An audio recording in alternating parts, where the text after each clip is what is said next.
Isang magandang good day po sa inyong lahat mga ka-DIY. So, pasilip ko lang po sa inyo itong bago nating solar setup. Ano po? So, ito po yung ating solar charge controller. Naglagay po ako ng extra fan po dyan, cooling fan po ng ating charge controller para po hindi po siya mag-overheat. Para mas tumagal din po siya, no? At saka yan po yung LBD natin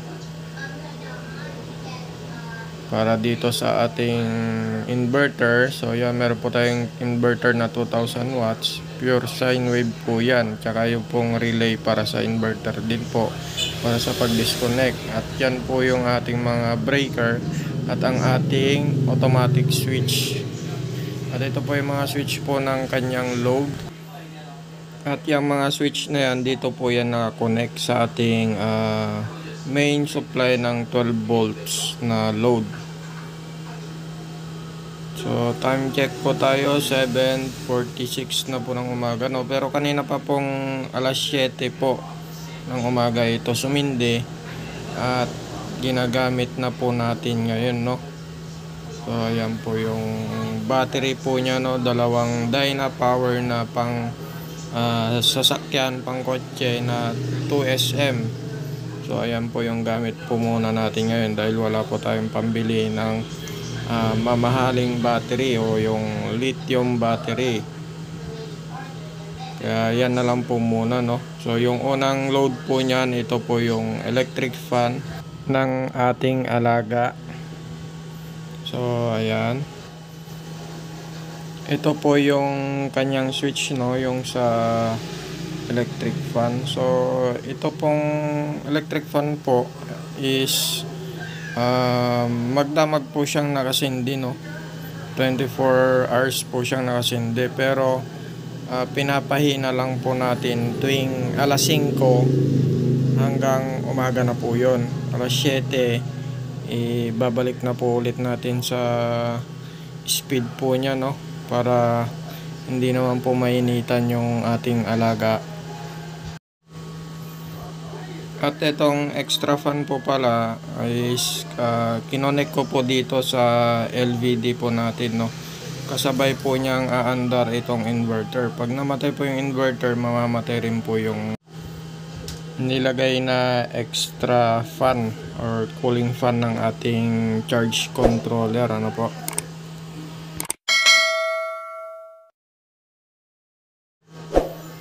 Pag malakas naman po yung sikat ng araw, hindi naman po gaanong umiinit po to, no. Pero medyo umiinit lang po siya, kaya nilagyan na rin po natin ng extra cooling fan. So ito po yung pangalawa po nating load. Ito po electric fan, no. Ito po talaga pong nakasagad po yung speed po na ito. 24 hours po, wala pong patayan po yan, diretso po yan. Tsaka lang po namin papatayin yan pagkaalis lang po kami ng bahay, bibili. Tsaka yung pangatlo po nating load is ito po. Ito po yung inverter na po natin, no. Ito po yung TV. Kaya niya rin pong paandarin. So mag-start po siya ng alas 7 hanggang alas 5 na po ng hapon po yan gumagana. So ito pong color black na outlet po dito is sa Tarelco po yan. At ito naman pong puti, ito po yung sa ating inverter na may automatic switch naman po siya. Pagka nalobat po yung ating setup na solar, automatic po babalik po siya sa Tarelco.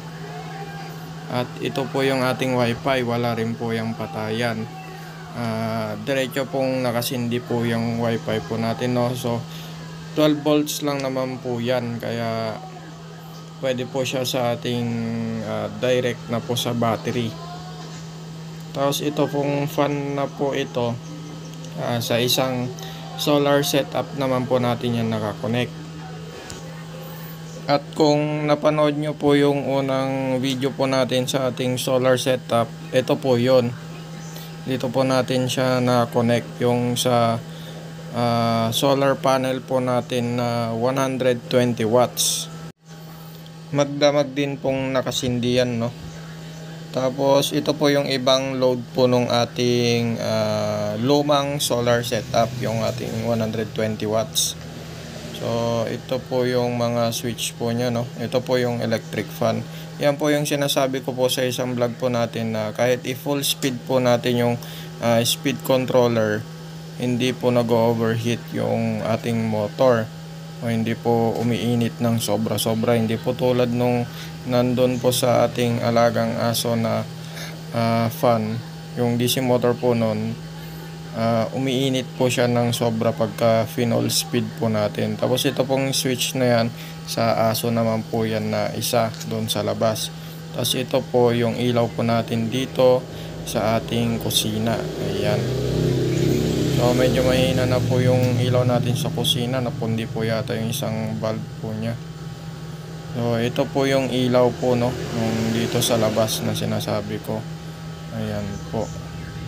So ayan po yung aming alagang aso.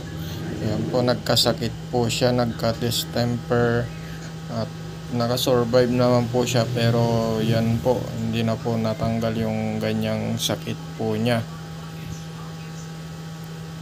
Wala naman po kaming sapat na pera para ipagamot po siya, kaya sa mga nakapanood po, pagpasensya nyo na po, at talaga pong may kamahalan po kasi ang pagpapagamot ng ating alaga. Tapos yun, may ilaw pa po pala doon sa ating yun, sa tuta sumisilip. Yan, mayroon pong ilaw po dyan, no. Tapos yung speaker, gumagana rin po yan. Tapos yung doon sa kabilang kulungan po nung aso yan, bali dalawa po kasi yan, may fan din po doon. So yan po yung mga load ng ating lumang solar setup. Ano po, so yun, patayin po muna natin yung mga ilaw sa electric fan na hindi ginagamit. So ayan, ito pong fan na yan, talaga pong maghapon din po yan, no. Tapos ito po yung battery po na dati po nating gamit yung sa ating 120 na solar setup. At sa kasamang palad, yung dati po nating charge controller is nasira po, no. Kaya nagpalit po tayo ng bago, at sa kasamang palad po ulit is nasira po ulit ito. Ayan po, makikita nyo po, wala po siyang display. Ano po, hindi ko po alam kung bakit nagkaganto, kasi kahapon ko lang po siya napansin, no. Pero kahit na ganyan po wala po siyang display, gumagana pa rin po yan. Ito po, pinang-charge ko rin po siya ng cellphone. Ayan, kung makikita po ninyo, no. Hindi yata makita.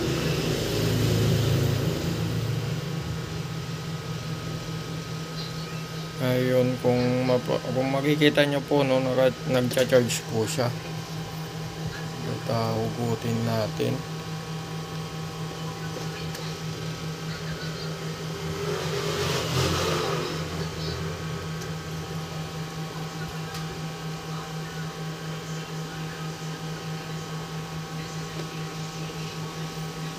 At medyo mahirap po ang one hand, ano po. So yan, sumindi po siya, so nagcha-charge po siya. Ito po yung ginagamit ko pang charge dito sa cellphone naming luma. Ayan. Tapos meron po siyang isang breaker sa solar panel na lang po yan nakakabit. At yung solar panel po pala nito is nagdagdag pa po tayo ng dalawa. So bali tatlong 120 watts. So bali 360 watts na po siya. Kaya po siguro nasira yung dati po nating charge controller, dahil nga po sa masyado na pong malakas yung ating solar panels. Pero yung nakasulat naman po doon sa charge controller is kaya pa po sana niya yung 360 watts na panel. Pero dahil po siguro sa ah, fake or hindi po talaga totoo yung mga nakasulat doon sa description po ng mga charge controller, kaya po siguro hindi niya kinaya. So hindi po tayo pwedeng magbase or magbase doon sa ating mga charge controller kung ano po yung nakasulat lang po doon, no? Lalo na po yung mga PWM lang po na charge controller.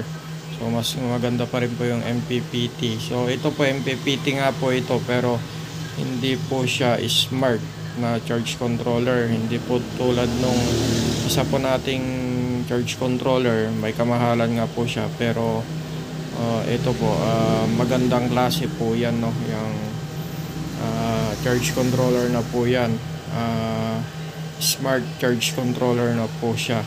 Kaya yun, magandang klase po talaga siya, pero medyo may kamahalan po, no?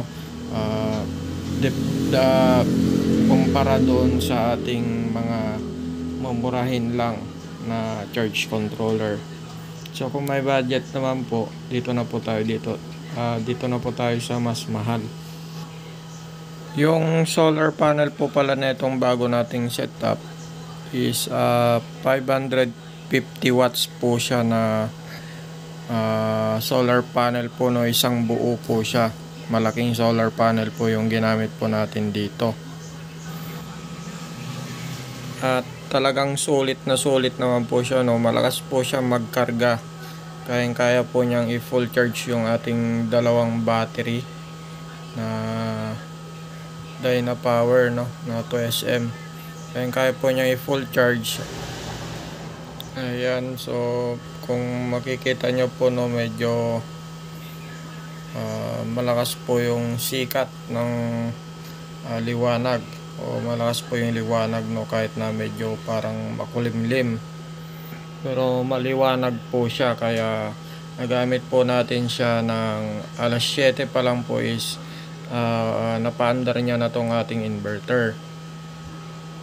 Pero kung talaga po kasing makulimlim, mga alas 8 pa po natin to magagamit ng umaga.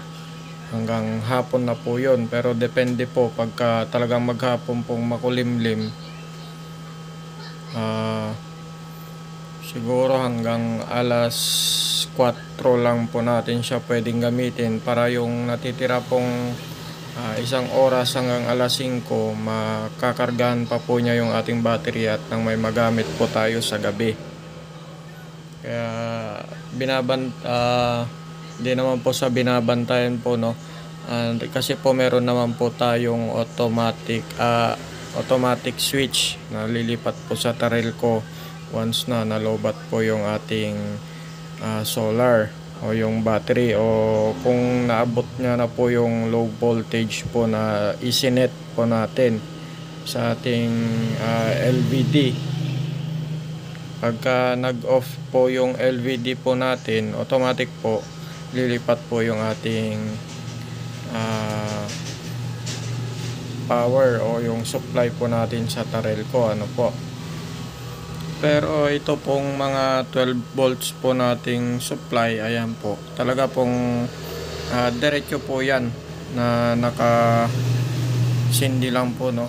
So yun, sa Tarelco po yun na ilaw yung pinatay ko. So medyo mahina po yung ilaw natin dito sa kwarto, kasi po masyado pong nakasilaw at mainit naman po pagka masyado pong malakas yung ilaw natin. So yung mga ilaw na yan po yung mga talagang magdamag po na nakasindi, at hindi po siya sakop nung ating LVD, ano po. Yung LVD lang po natin para lang po yun doon sa ating inverter. Kasi po kung minsan yung sa inverter po natin, nagagamitan pa po natin ng 220 volts na electric fan at saka yung TV, sabay po yun. Kaya niya pong paandarin 7 to 5 or 8 to 5 or 8 to 4, depende rin po kasi sa sikat ng araw, ano po, sa liwanag po ng araw. So yun, hanggang dito na lang po mga ka-DIY, no? At kung nagustuhan nyo po yung ating video, huwag nyo po sanang kakalimutang mag-like, mag-subscribe, at pinaka-importante po sa lahat, pag-share na rin po yung ating video para po mas marami pa po yung makakita or makapanood po ng ating mga ginagawang video. So maraming salamat po sa inyong lahat. At mag-iingat po tayo sa lahat po ng ating DIY na ginagawa o sa pang-araw-araw. At God bless po sa ating lahat.